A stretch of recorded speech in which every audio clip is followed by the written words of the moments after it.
దేశంలో ఎనర్జీ సెక్టర్లో మరో పెద్ద మార్పుకి కేంద్ర ప్రభుత్వం అడుగులు వేస్తోంది. పెట్రోల్లో 20% ఎథనాల్ బ్లెండింగ్ టార్గెట్ని ముందుగానే చేరుకున్న సెంటర్ ఇప్పుడు డీజిల్పై ఫోకస్ చేస్తుంది. కేంద్ర మంత్రి నితిన్ గడ్కరీ స్టేట్మెంట్ ప్రకారం డీజిల్లో 50% వరకు 15% వరకు ఐసోబ్యూటనాల్ కలిపే ప్రణాళిక సిద్ధం చేస్తుంది కేంద్రం. అసలు ఐసోబ్యూటనాల్ అంటే ఏంటి? ఇదొక అడ్వాన్స్డ్ బయోఫ్యూయల్. ఇన్ జనరల్ వ్యవసాయ వ్యర్థాలు కావచ్చు, లేకపోతే చెరకు ఉప ఉత్పత్తులు, మొక్కజొన్న, బయోమాస్ లాంటి వనరుల నుంచే తయారవుతుంది ఇది. సెంట్రల్ గవర్నమెంట్ ఇప్పటికిప్పుడే దీన్ని డిసైడ్ చేయలేదు. దీని వెనుక చాలా కసరత్తు జరిగింది. ఇది అమల్లోకి వస్తే దేశ ఇంధన రంగం, రైతాంగం, ఆటోమొబైల్ ఇండస్ట్రీ, చమురు దిగుమతుల వ్యవస్థలపై దీని ప్రభావం భారీగా ఉండే అవకాశం ఉంది. ఇప్పటివరకు దేశంలో బయోఫ్యూయల్ అంటే ఎథనాల్ అనే భావన మాత్రమే ఉండేది. పెట్రోల్లో ఇథనాల్ కలపడం ద్వారా కేంద్రం వేల కోట్ల రూపాయల ఫారిన్ ఎక్స్చేంజ్ రిజర్వ్ని ఆదా చేసింది. అయితే డీజిల్ విషయంలో ఈ ఫార్ములా వర్కౌట్ కాలేదు. రీజన్, ఎథనాల్ను డీజిల్తో నేరుగా కలపడం టెక్నికల్గా సాధ్యం కాదు. డీజిల్ స్వభావం, ఎథనాల్ రసాయన గుణాలు ఒకదానికొకటి సరిపోవు. దీంతో సైంటిస్టులు, ఎనర్జీ ఎక్స్పర్ట్స్ మరో ఆల్టర్నేటివ్ కోసం వెతికారు. అక్కడే ఐసోబ్యూటనాల్ అనే బయోఫ్యూయల్ తెరపైకొచ్చింది. ఐసోబ్యూటనాల్ను జనరల్ బయోఫ్యూయల్గా చూడకూడదు. ఇంధన రంగంలో దీన్ని నెక్స్ట్ జనరేషన్ బయోఫ్యూయల్గా పిలుస్తూ ఉన్నారు. ఎథనాల్తో పోలిస్తే ఇందులో ఎనర్జీ డెన్సిటీ ఎక్కువ, అంటే తక్కువ పరిమాణంలోనే ఎక్కువ ఎనర్జీని ఉత్పత్తి చేయగలదు.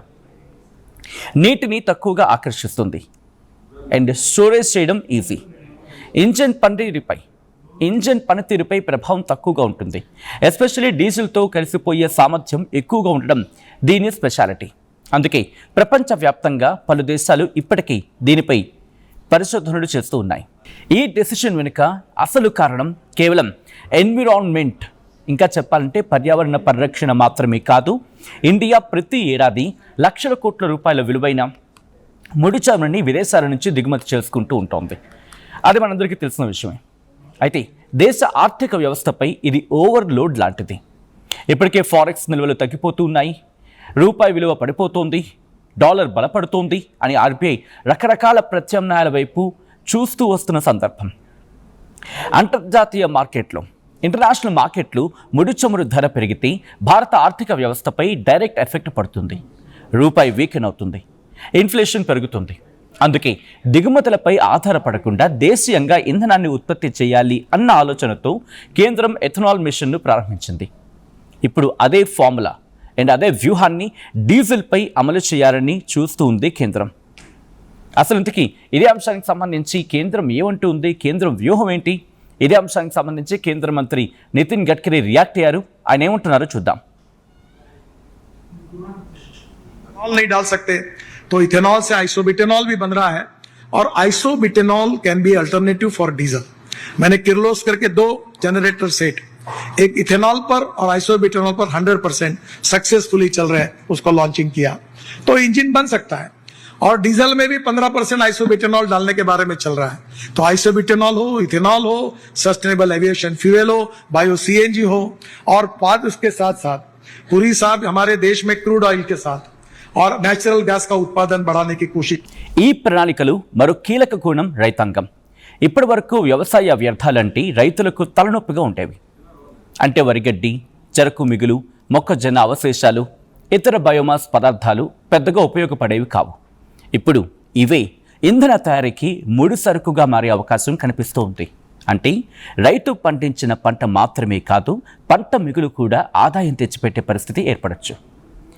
సెంటర్ చాలా కాలంగా ఫుడ్ టు ఫ్యూయల్ ఈ విధానాన్ని ప్రోత్సహిస్తూ ఉంది.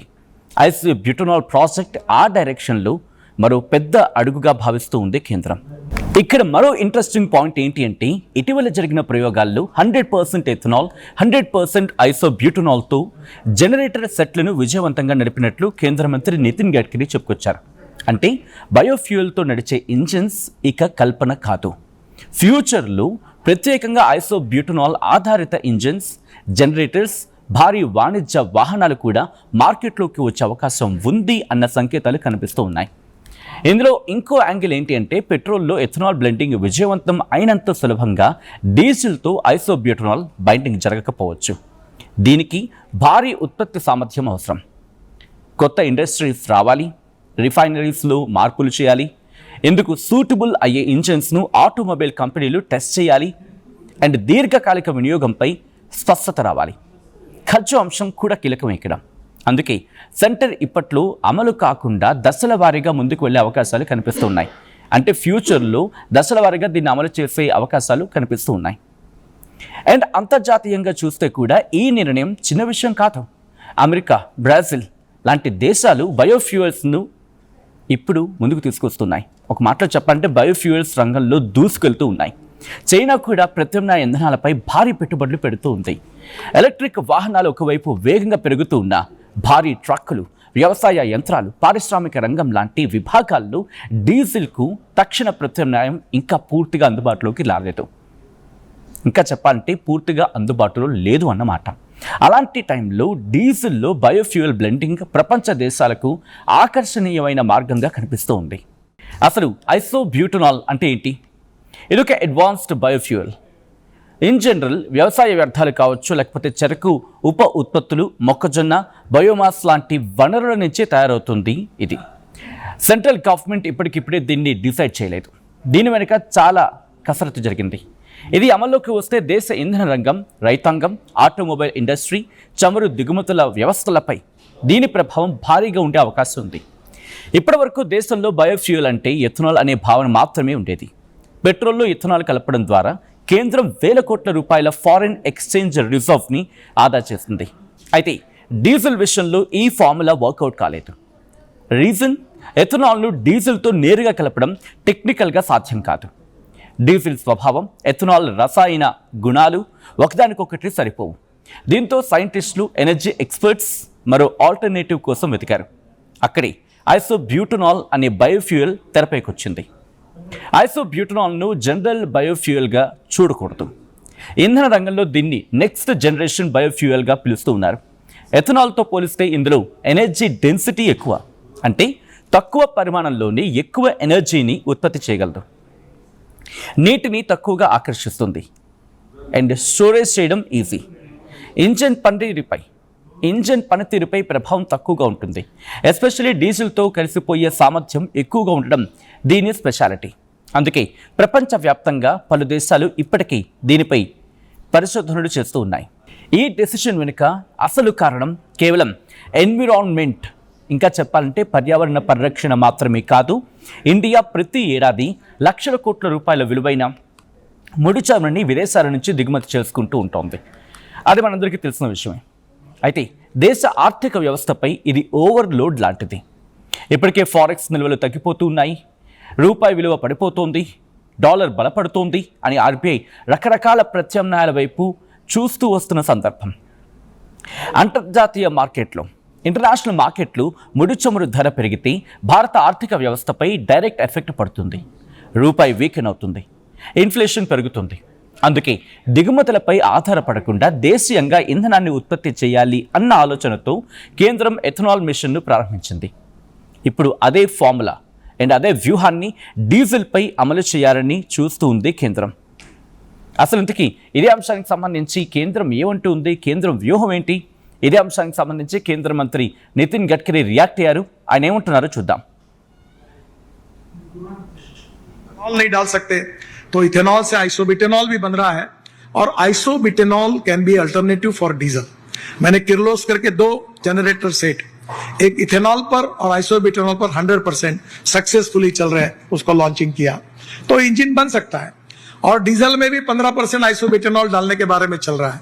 तो आइसोब्यूटेनॉल हो, इथेनॉल हो, सस्टेनेबल एविएशन फ्यूएल हो, बायो सीएनजी हो और बाद उसके साथ साथ पूरी साथ हमारे देश में क्रूड ऑयल के साथ और नेचुरल गैस का उत्पादन बढ़ाने की कोशिश.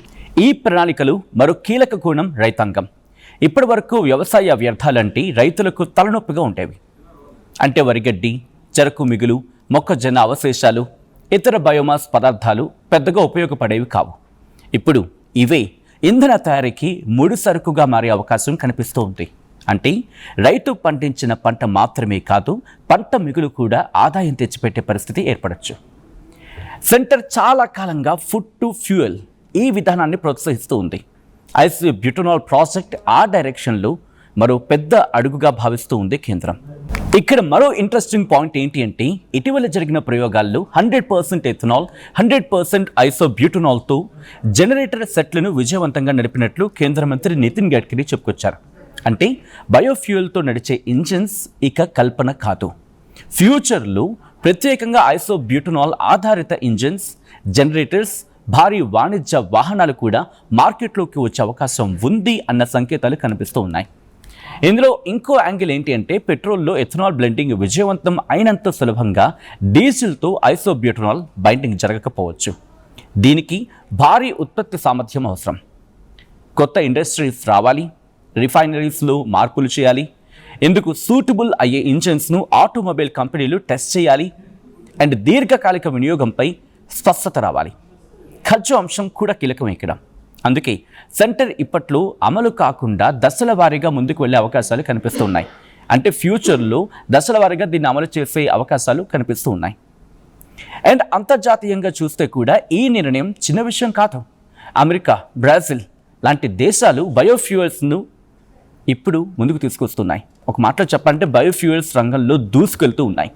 చైనా కూడా ప్రత్యామ్నాయ ఇంధనాలపై భారీ పెట్టుబడులు పెడుతూ ఉంది.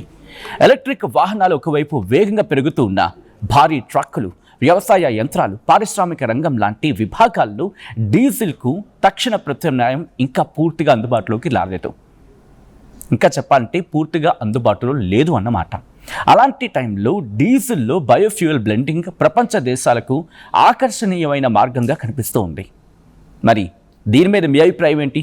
మీరేమనుకుంటూ ఉన్నారు? కామెంట్ చేయండి.